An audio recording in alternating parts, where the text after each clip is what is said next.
Alistair, why is Google getting more into hardware? Didn't they already try this with Motorola and the Nexus?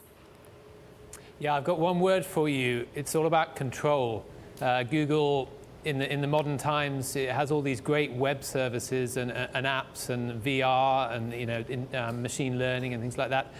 Is it really going to trust Apple to distribute all those services on iPhones? Is it going to trust Samsung to put all those features on its Galaxy phones? No, I don't think so. So it really has to, at this point, make its own phones and control that whole supply chain. Now, isn't this what they said the last couple of times, Alistair? And is it fair to say that they failed miserably the last couple of times? Yeah, I mean, Motorola is the big one. Over $10 billion they spent on that company. It was pretty much a strategic disaster. And we asked the new hardware chief about that, who actually used to run Motorola. And he said something really interesting, that when Motorola was a division of Google, they never were in close contact when it came to Google services being given to Motorola, ahead of other smartphone makers. This time round, the Google phones, these Pixel phones, they're going to get first crack at things like the Google Assistant, things like machine learning and VR. It's hard to see any difference between this phone and what the iPhone offers. It's the obvious comparison. I mean, is there anything that the iPhone has that this Google phone now doesn't?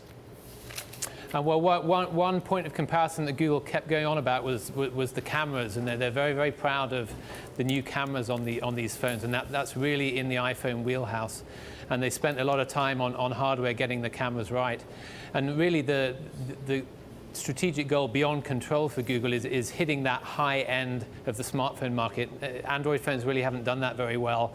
So they're really pricing these almost exactly the same as the iPhones. They're very, very pricey for an Android phone. So the Android chief did tell me that they're really, really going after iPhone share this time, whereas in the past, they kind of made a half effort.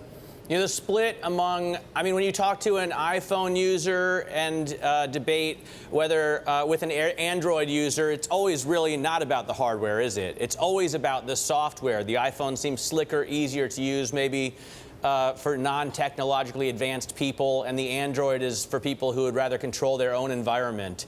None of that's going to change.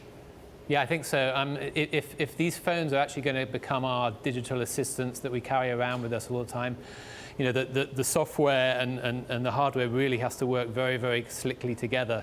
And Google didn't have enough control over that when let's say HTC was making its Nexus phones.